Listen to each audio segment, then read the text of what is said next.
So day 2 on Mishlei 21:17. We'll do our usual review first. Ish machzor ohev simcha, ohev yain v'shemen lo yashir. So a lacking person loves, and then this is where we had a lot of translations. Simcha is either joy, pleasure, entertainment, or partying. Ohev yain v'shemen lo yashir. A lover of wine and oil will not become wealthy. And then Sadigon had a slightly different translation. One who loves entertainment is a master of lack. Okay, the main part was that he reversed the two first parts. He's saying one who loves simcha, which he translates as entertainment, is an ish machzor, not the other way around. Our questions were: what is an ish machzor? What is he lacking? Why is it characterize him as a person instead of just saying he will lack?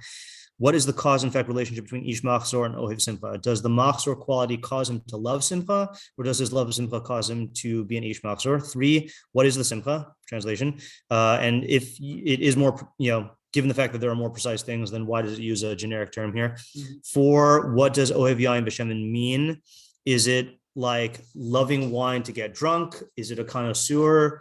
Is shemen anointment shemen? Is it food shemen? 5, why won't a person who loves wine and oil become wealthy? 6, what does lo yashir mean? Or does it mean that he won't become wealthy? Are we talking in quantity of money, samech b'chalko, something else? 7, what's the relationship between the two halves of the pasuk? Is each half talking about a different person, which is what it seems? Or are the two halves talking about the same person? And then if they are, is it a repetition in different words, or is it a list of 3 attributes, like the Tергum said, who said, a man who lacks and loves joy and loves wine and oil will not become wealthy. And what is the relationship between ish machzor and lo yashir? Again, those synonyms, or are those different? Okay. Just quickly, for the Targum Kasum, could it be that he's saying you need all 3 of those things in order? That's how I read it. Yeah. What would be the other possibility?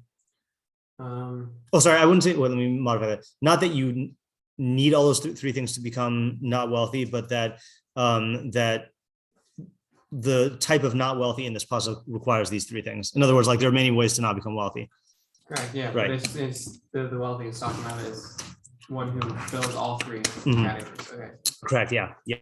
Okay. So quick review of the ideas from yesterday, and I actually don't want to review them all in sequence.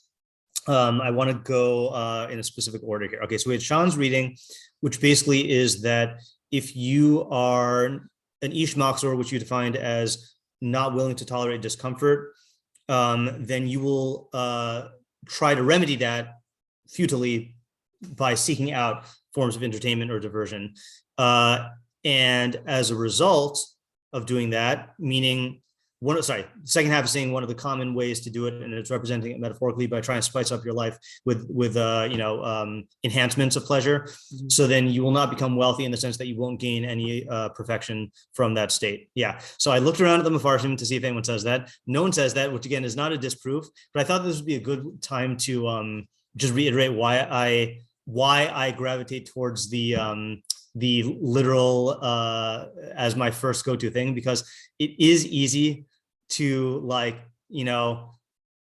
come up with a lot of different metaphors and just read them into the pasukim.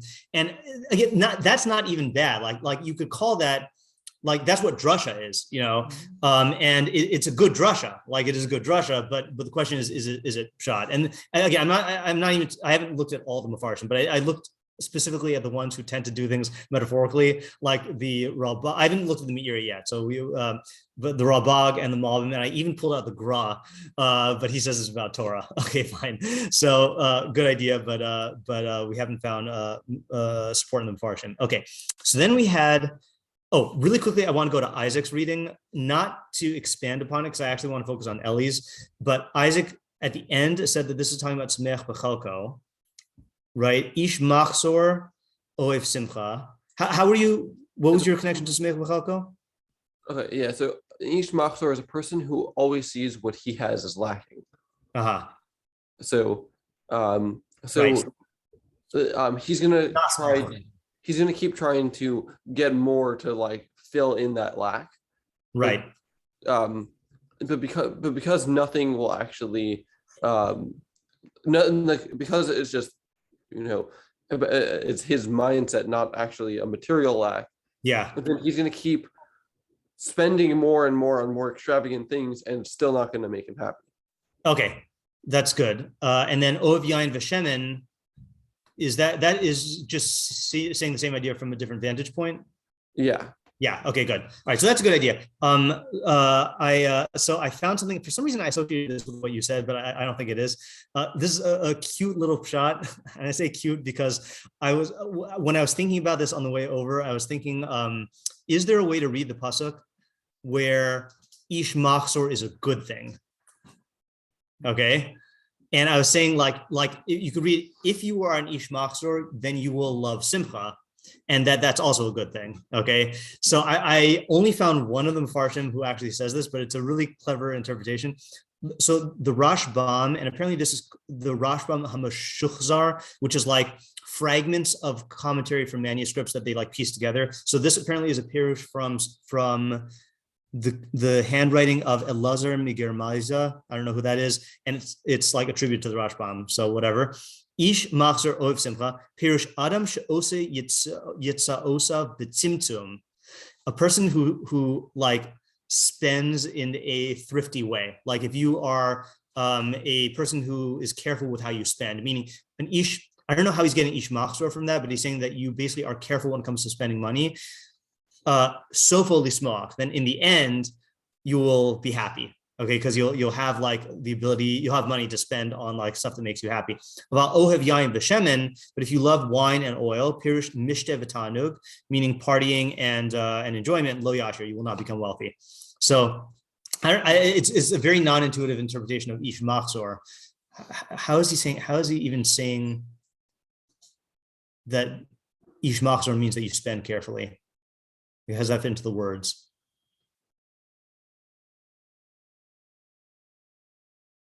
Machzor. I don't know. All right, let's let it float around because we have a lot to do. So maybe it's big, like lacking in his budget or something, like meaning like it's the cause of him being careful with his money. Maybe like because he's lacking in his budget, then he's careful about his expenditures. Like either that, or that's one way of thinking about it, or another way is like he spends like not enough. Mm-hmm.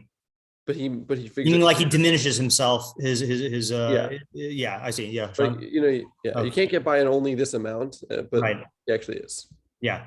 I guess like people who like you look at I think there's an inclination to look at a person who's not spending a lot of his money and like who's not going out and doing fun activities and saying like he is missing out on life. Yeah, right. So it's saying like that type of person that he's person really you gonna think that's good missing out on life. That's the one. Okay, I like that better, right? Meaning, yeah, there's a I feel like there's a slang or an idiom term for that kind of person. That would be a good, So in other words, just speaking from the perspective of how the fool would view this guy, like, oh, he's a guy who's missing out. I mean, missing out is good. That fits into the words, but he's not missing out. He's going to be the one who's going to enjoy simcha. Yeah. Okay. So now, though, I want to take Ellie's approach. So Ellie said that this is about hedonism, about the pursuit of pleasure, and I found 3 approaches to the message Mishlei is saying about pleasure. Okay. And they're kind of, you could look at them as one extreme, the opposite extreme, and then a middle. Okay. And they're all good ideas, but first one is the Ralbag. Okay. And the Ralbag takes a classic, like what you would, okay, let me ask you before we do the Ralbag. If this were about like pursuit of pleasure, then what would you think it is saying, or what do you think the message would be?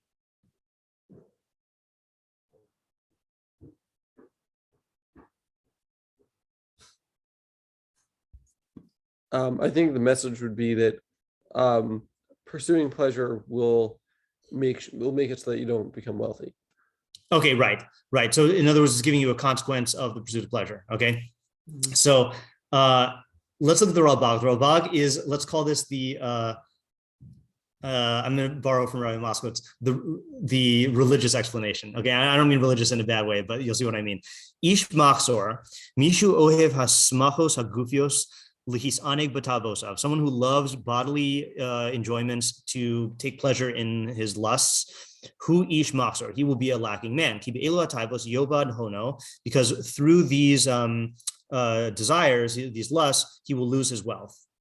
Okay, so that's what Isaac was saying. Okay, but then he says, "Umishu ohev yayin v'yihe homel lihisani behem." Someone who loves wine and like cries out to enjoy wine. Lo yashir lezos hasiba be'ena. For that same reason, he will not become wealthy.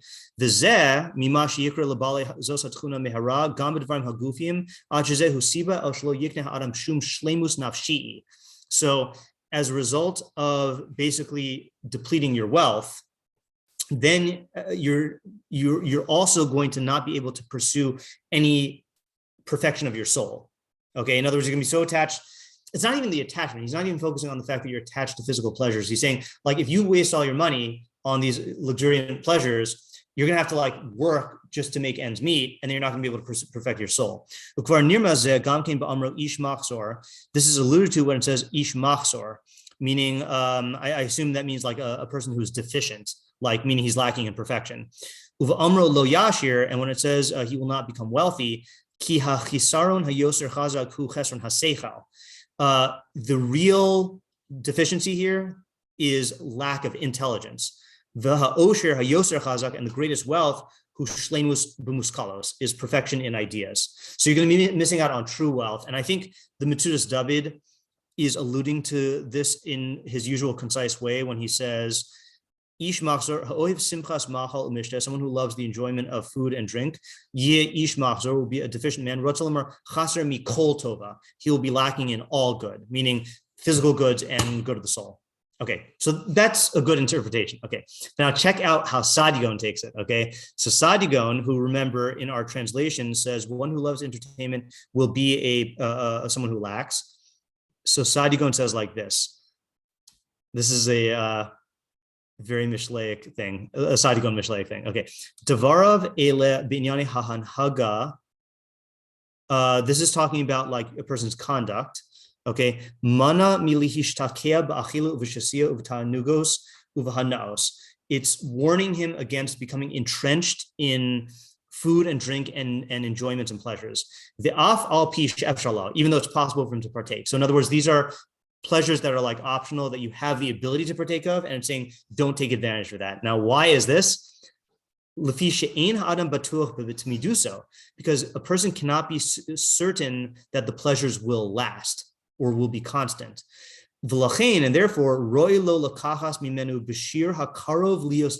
therefore, it's proper to take from these pleasures an amount that is likely to be sustainable. Okay. Now, She'im lokain yavi atmoli deoni, because if not, if you don't do this, you'll come to poverty. Okay, now he goes on a little bit of a slippery slope here. V'achar ha'oni lidei oshek, and then the poverty will lead you to steal. V'achareim lidei gneva, to like cheating, and then cheating will take you to stealing. V'acharei kain lidei retzach, and then you'll murder people. K'moshe bi'arti v'torah b'din ben sorah mora. Okay, I don't know why he has to say that because the pasuk doesn't even like go that far. But I want to focus on this first part. The Yona also says about poverty. Oh, we're going to go to Revino Yona next. Okay. Oh, no, I'm saying in Avos he says that. Oh, in Avos. Oh, interesting. Yeah. In Avos for in which context in Avos? It was Yafa Talmud Torah. Oh yeah, you're right. Yeah. Right. If you don't make a living, then you're going to end up stealing from people, and then being poor and then stealing people. Yeah. Okay. So the reason why I want to focus on this is, and I know we've all had different amounts of involvement in Sadigon. What, according to Sadigon, what does he hold Mishlei is about? Like, what's the purpose of the book?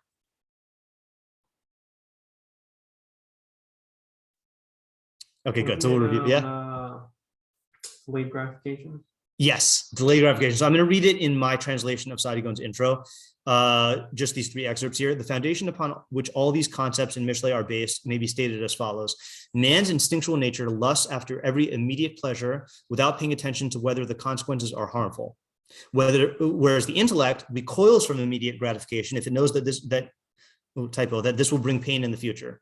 Likewise, man's instinctual nature recoils from immediate pain, even though contentment and gratification will follow in its footsteps, whereas the intellect will choose to endure exertion and immediate pain if it clearly knows that something good and beneficial will follow in its footsteps. So this is what's called like the pleasure pain principle or whatever, that we're hardwired to seek pleasure and avoid pain, but our animalistic nature wants to be focused on the immediate. So avoid immediate pain and pursue immediate pleasure, even if the immediate pleasure will bring long-term pain, and the immediate avoidance of pain will withhold long-term pleasure. Okay.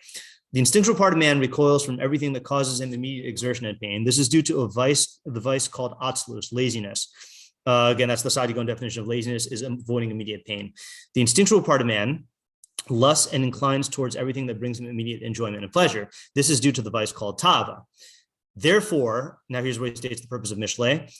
Everyone needs the guidance of a chacham who will reveal to him the consequences of that which causes the instincts to rejoice, but is harmful in the eyes of the intellect, and the consequences of that which is unpleasant to the instincts and beneficial in the eyes of the intellect. Then he will be able to withstand the immediate pain and strive towards that which will yield a good outcome, and he will refrain from that which his desires draw him towards based on his recognition of its harmful nature. So essentially, Mishlei is a guide to pleasure seeking, to intelligent pleasure seeking, where you're trying to maximize net pleasure, which is going to be in the long run, and avoid real pain, which is going to be in the long run. So he's telling you how to get more enjoyment out of life. So in that context, that's why I like this interpretation here. He's saying Mishlei is not telling you to avoid pleasure because it's bad, and it's not even telling you to avoid pleasure because it's going to impair your ability to perfect your intellect. Like, Rabag says that, and Sadigan would agree with that, but he's saying the primary thing is, what do we want? We want as much pleasure as possible in life.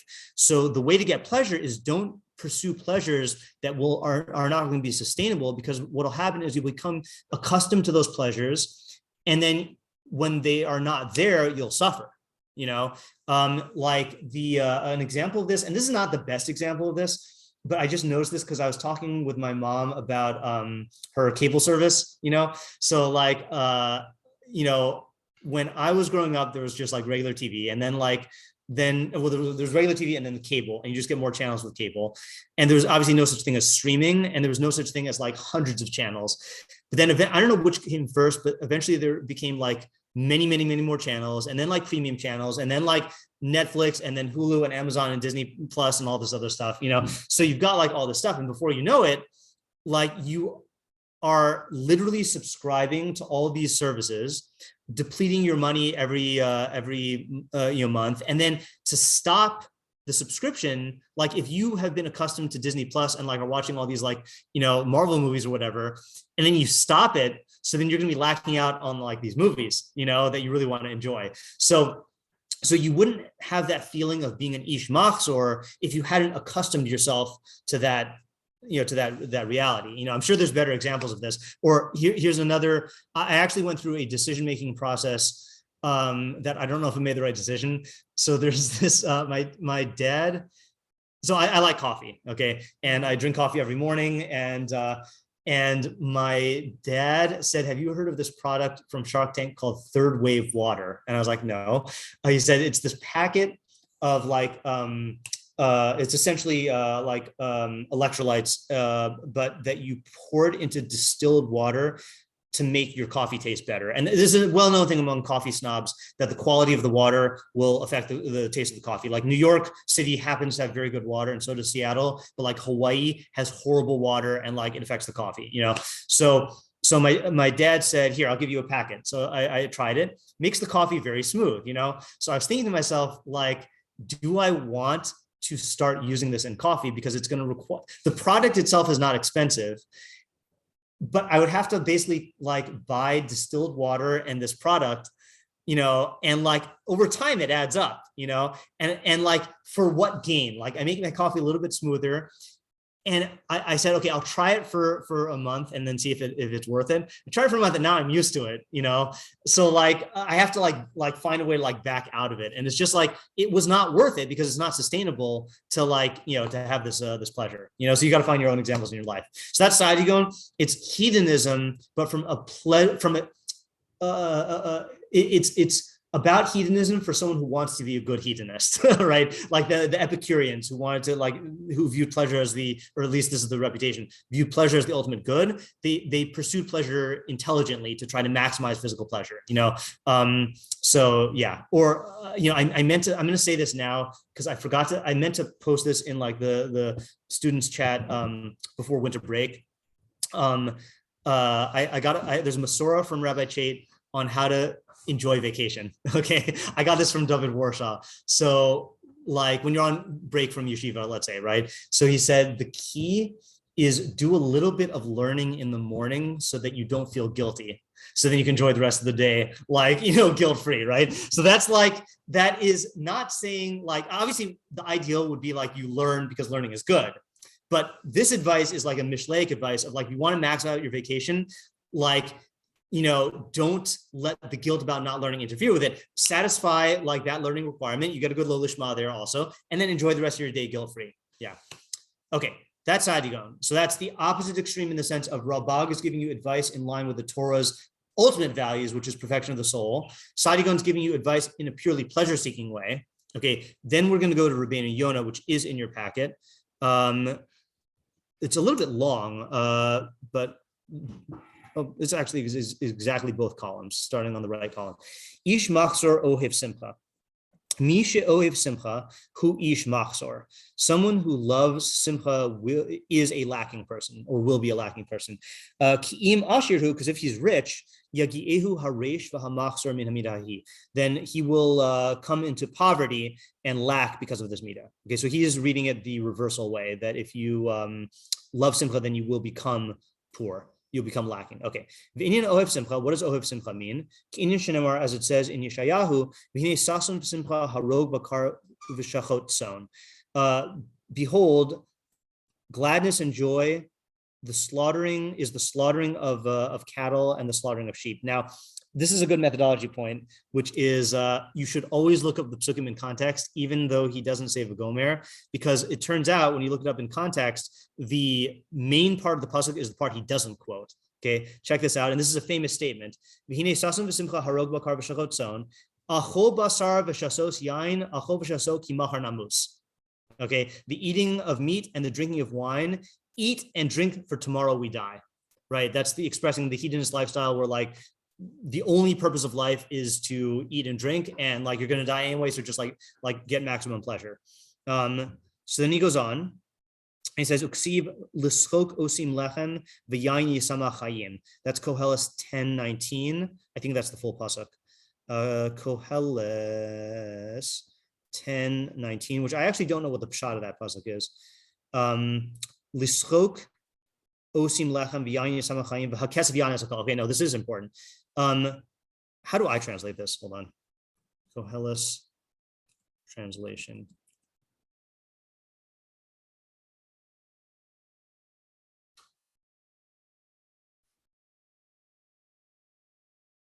$10.19. I translate this as, for laughter, bread is made and wine gladdens life, but money answers everything. Meaning that like, I think plain shot is like, the pleasures are good and like that's a good thing to enjoy in your life, but money's gonna have to answer for it. So if you can't like pay for it, then you're not gonna be able to get it, or it's gonna make you not able to enjoy it. Okay, so now let's go on to Rבינו Yona. This already fleshes it out. Because he spoke above, and I guess this is the pasuk we did before the 2 weeks before the break. No. Yeah, simcha l'tzadik asos mishpat. It is a joy for the tzaddik to do justice. So since it spoke about that, bavodas Hashem, that the tzaddik gets joy in serving God. Limid ata, now he taught us al genus hasimcha b'tanugim, degrading the joy that comes from pleasures, from physical pleasures. V'gina osa mipas inyan ha'olam, and it's degrading it from the perspective of worldly matters. V'amar ki tavi ba'alah al hachisaron. It's saying that it's going to bring those who are addicted to pleasures to lack.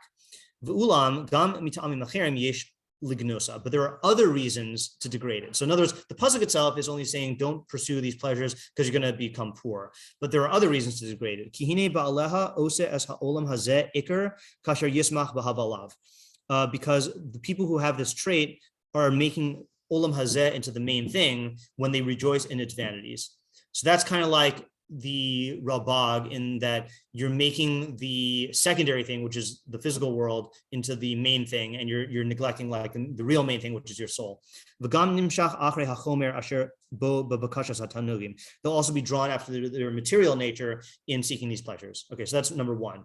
Vashenis, second reason beyond the pasuk, ki lefi hasimcha bo yarba itz atzavo ba'azivaso, that the more simcha you have, the more pain you're going to have when you have to abandon it. So that's like sadigon, saying that if you become addicted to the pleasure, then when you can't have it, you're going to be in more pain. Also, it's possible that you're going to lose your fortune through some like you're going to lose your wealth through some misfortune. And according to the magnitude or the degree of your simcha in the beginning, yarbe yagono ba'achrona, then you'll become very depressed in the end. Meaning people who, let's say, are living a wealthy lifestyle and then they lose all their money are going to suffer way more than the people who never were indulging in that in the first place. Okay, so that's all like sadigon. Vashlishis kitore al sichluso. This indicates his foolishness, ki yismach b'davar kala, in the fact that he's rejoicing on something that is finite or that is transient. Kumoshin Emar, as it says, u'simcha maza osa. And simcha, what does it do? What does it accomplish? Amar Eov im esmach ki rav chayli. So he's saying that you're basically like rejoicing about something that is not going to last. That like this is true of all pleasures, and you can probably speak about this more than I can. That like they wear off. And so if you make your life revolve around physical pleasures that you get the high and then you wear off, like you're just gonna be chasing the next high, and like that's just not the best model of happiness to pursue, where you're just chasing highs. So this is interesting the way he's doing it. The reason why I'm calling this in the middle is you see he gives Ralbagian arguments about perfection, he gives Sadigon arguments about like physical happiness.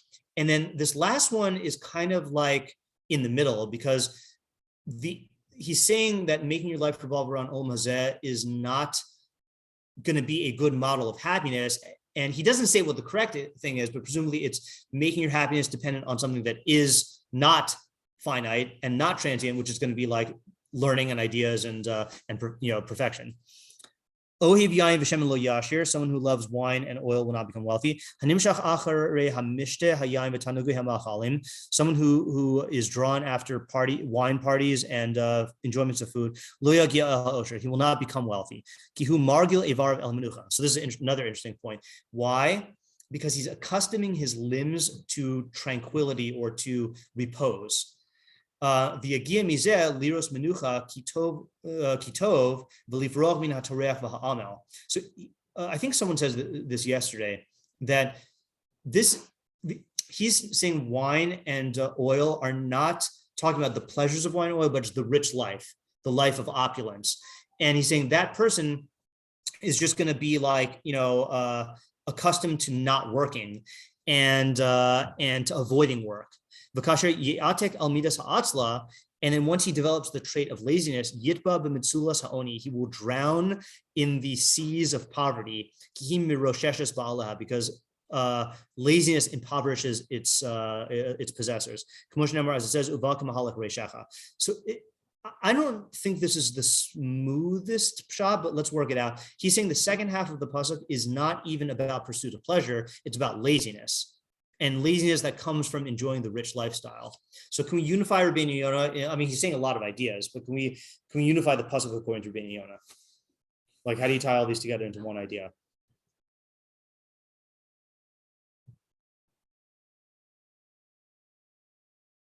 Or do we not have to tie it together? Is this just what we call a list pasuk? Where it's saying basically like the main idea is don't accustom yourself to the rich lifestyle because of 5 reasons, right? The 5 reasons are: you'll become poor, you are making Olam Hazeh Iker, you're gonna set yourself up for pain, you are making your life revolve around fleeting joys, and then you'll become lazy, and the laziness itself will make you poor. So this could just be saying like, don't become used to the lifestyle of the rich and famous. Mm-hmm. Could it be that some are causal of others? right? Like that the way in which if you treat this world as the ikr, so then that's going to result in a loss of wealth. Right. I feel like there are laziness also loss. Yeah, the laziness he's definitely saying is causal, right? The laziness will cause you to become poor, and then that'll deprive you of the ability to continue to indulge in these pleasures, and that'll make you, Or the other three. I'm going to say them again in order just to make sure I know. You're going to become poor from the seeking of the pleasure itself. You are making Olam ikr. You are going. The more you become attached to the pleasures, the more pain you're going to have when you lose them. You're making your life revolve around something fleeting, and then you're going to become attached to laziness, and that'll make you poor. So yeah. I think the fleeting thing goes in also to the loss of wealth, right? Because the fleeting thing is something that like just also humans are primed when something is fleeting, they try and get it. Like, right. You try and renew. Yeah. Whatever it is that you had. Yeah. And then the suffering, I think, is just a consequence of all of them, right? So the loss of wealth, right, and treating everything the way right. So I think that does fit into the way that I was saying before, which is that the subject of the pasuk according to him is not hedonism per se. It is attachment to the lifestyle of the rich and famous, and then within, if you attach yourself to that, then there's going to be this network of cause and effect that's going to like cause your life to deteriorate. Like Chaim's. Oh yeah, right. So the only difference between, we didn't actually review Chaim's on the thing yet. Chaim's was someone who is poor and then tries to have this lifestyle will end up losing the lifestyle. So the only difference between this and Chaim's and Rביnu Yona's is Chaim was saying that the pasuk is the audience talking to a guy who does not have the means. Rביnu Yona is talking specifically to the guy who has the means. And saying don't become attached to it, but you're right, it ends up in the same place. Yeah, which I guess is a raya that the lifestyle is not a worthwhile one, or it's at the very least it is a dangerous one, that if you don't have the lifestyle and you try to pursue it, you're not going to be able to sustain it. And if you have it and you become comfortable in it, then you're going to make yourself unhappy and in danger of losing it. It's actually a very Koheles type pasuk. Yeah. Okay, let's try out the Meiri, who I haven't read yet. That's beneath Rביnu Yona, spatially, not value-wise. Ish machzor ohev simcha ohev yain v'shem lo yashir gamze dvarim pshutim. These are simple. Ki ha'ohev simcha who redifas taivos haleitsanus who ohev machzor. Someone who loves simcha, which is pursuit of lusts and mockery, right? Aggressive mockery.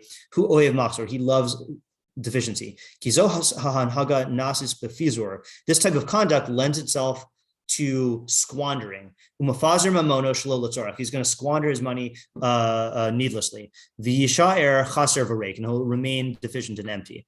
V'hugam kein inyan ohev yain v'shem lo yashir. This is also the idea of one who loves wine and oil will not become wealthy. Okay, fine. So he's saying that's obvious. Okay, I guess obvious for all the reasons Rביnu Yona was saying. V'chein b'nistar, same thing in the esoteric hidden meaning. Kishu nirdaf achar hataivos, when a person pursues after lust, yimshach shorasho achar tivo, his root will be drawn after his nature. V'yimna limudo, and it'll prevent him from learning, v'lo yashir, and he will not become wealthy. Aval yihye ish machzor, but he'll become a deficient person. So that's like Rabag, is going to become deficient in his learning. Okay, but here's another cool one. The Malbim, who you don't have in your packet, says, and as I read this, you tell me what you think the subject is according to the Malbim. Why am I missing the Malbim? Where did he go? Am I just blind? Am I Malbim blind? What's going on? Am I just not seeing? Do you see the Malbim? No. Hold on. Why am I not seeing the Malbim? Oh, because I'm in Koheles. And there's no Malbim in Koheles. Oh, by the way, I have bad news. Bad news is one of my favorite Mefarshim in the Radak. I think I mentioned this to you when I did the power rankings, that his commentary runs out in chapter 21. We hit the end of his commentary, so no more Radak for the rest of the year unless we do something earlier. Okay, Malbim. Malbim says like this. Ish machzor, mi she'ohev simcha lismoach tamid. Someone who loves joy, to be constantly happy. Hu ish machzor, he is a man of lack. Ki hasimcha lo tasmid. Simcha does not last. V'chol davar sheyismach alav bereshis hisigo es hadavar. Anything that causes you happiness in the beginning when you first attain it, achar sheyira oso, after you see it, o yihilo lakinyan yamim achadim, or if you've had it for many days, lo yisamchehu od, it will no longer make you happy. Virta liros tumuraso davar chadash yisamchehu, and you're going to look for something to exchange it for something new that'll make you happy. V'hu chaser tamin, and that's always going to be lacking. But someone who loves wine and oil, lishtos, wine to drink, v'limshoach es basaro, and oil to anoint his flesh, b'tafnukim, by pampering himself. Ze lo yashir. This guy will not become wealthy. Ki yichale mamona. He'll spend his money. He'll deplete his money. Ish machzor. That's provided that he is a person who is lacking. Yichale gam mamono. It'll deplete his money. Mash einkein ohev simcha yitzuyer shelo yichale mamona. But someone who loves simcha, it's possible that he will not deplete his money. Okay, I don't know the end of that part, but just focus on the beginning here. So what's the subject according to the Malbim for the beginning? And how is he learning ish machzor ohev simcha? It's a person who's never satisfied with his pleasures. He's constantly looking for something, and then when he finds what he thinks is right, the grass is always greener. Yeah, that thing, right. So it's a specific type of not being happy, which is the pleasure, the happiness of novelty, or the novelty of pleasures. And as people say, like, the novelty wears off, And I do think that this is different than the regular hedonist, because there are people who, let's say, like, they just enjoy good food. That is not it can be subject to this. We're always looking for the next best restaurant, but there are people who just enjoy eating the same good foods every day. That's something that is, they're not attached to the novelty of it. This is more like the person who, I think the way this manifests itself in one of the common forms of this in the modern day is people who are always trying to get the new model of XYZ technology, or like the new iPhone, or the new headphone, whatever. The novelty does wear off, or the latest, people do this with cars, people do this with relationships, right? They're always looking they cannot become attached to a person, because they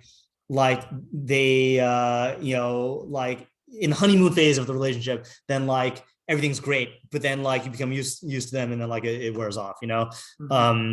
So it's a specific type of simcha that he's that the Malbim is learning, that this is arguing against, but what does he mean at the end?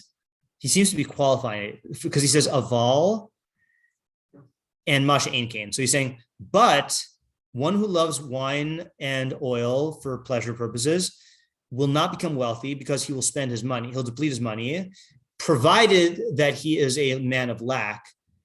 That guy will also lose his money, which is not true of the person who loves simcha. It's possible that he will not lose his money. Do you think he's saying that the person who's seeking novelty itself is not necessarily going to deplete your money, because you can seek novelty in different ways that are not intrinsically expensive. Wine and oil are intrinsically expensive, though. Mm-hmm. So if you are a person who is lacking, and you try to, so that's like Chaim's idea. If you're a person who's poor or lacking the money to sustain this, and you make your life revolve around wine and oil, then you're going to become lacking. But the person who's pursuing novelty, he just will always be deficient, in the sense that he won't be happy, but he's not necessarily going to become poor. Mm-hmm. Yeah, it's a weird combo of ideas. Yeah. It almost sounds like he's trying to say one is better than the other, but it doesn't quite line up. Why don't you just say that's two expressions of the same fundamental idea, right? It's presenting this character type of a person who's lacking, who's mm-hmm. constantly trying to fill a certain void. So that one person's doing it through novelty, and the other person is doing it through expensive items. Right. That's good. Are those exhaustive? Are those the only two categories of something, because I always like to see if it can be exhaustive within a subject, and I like that better. See, okay, let's try this. Every pleasure involves fantasy and reality, right?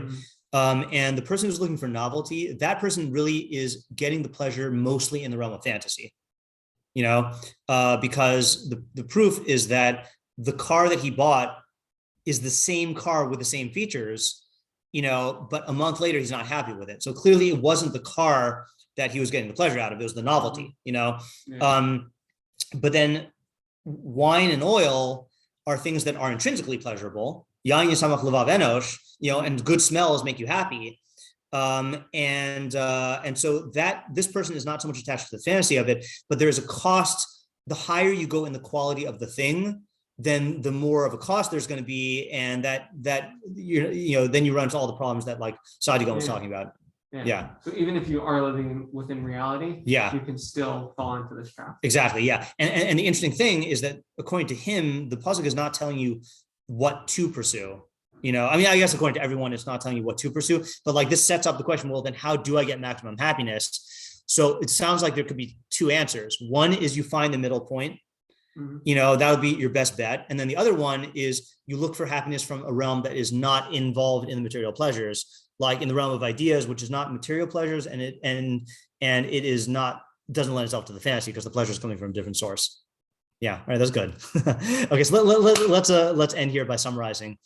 Okay, so we have idea number one. New idea number one was the Rashbam.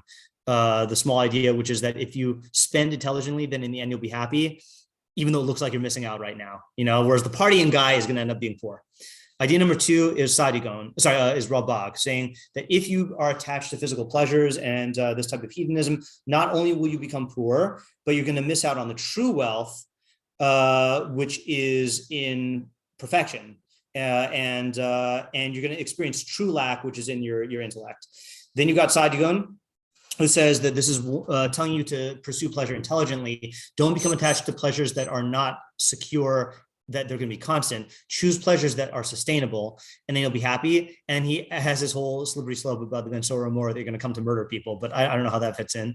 Then you got Rביnu Yona, who is warning you about the lifestyle of the rich and famous, because that brings a whole host of problems and deficiencies of you're going to become poor, you're going to make Olam Hazeh Iker, you're going to become attached to your pleasures, and then you're going to have greater pain when you can't have them. You're going to be just chasing after temporary happiness, and then you're going to become attached to idleness, and then won't be able to work, and then that'll make you poor. Then you've got the Meiri, who just says it's obvious and it's going to affect your learning. Then you've got the Malbim, who says it's being attached to pleasure, which can express itself on the spectrum of fantasy pleasure, which is going to be novelty, or it's going to manifest as novelty, whatever the fantasy is, because it's going to wear off, or intrinsic quality of the reality of the physical pleasure, and both of those are going to have a cost to them. And I think that's it. Oh, and then Isaac's idea of Ish Machzor being someone who is not content with his portion, is not going to be able to. He's always going to be looking for more stuff, right? And he's not going to be able to. He's looking for happiness in the things as opposed to in being able in how he relates to the things, and therefore he's not going to be wealthy in that sense. Okay, very fruitful pasuk. Good to be back in the Mishlei. All right, until next week. Thank you. Yep, you're welcome.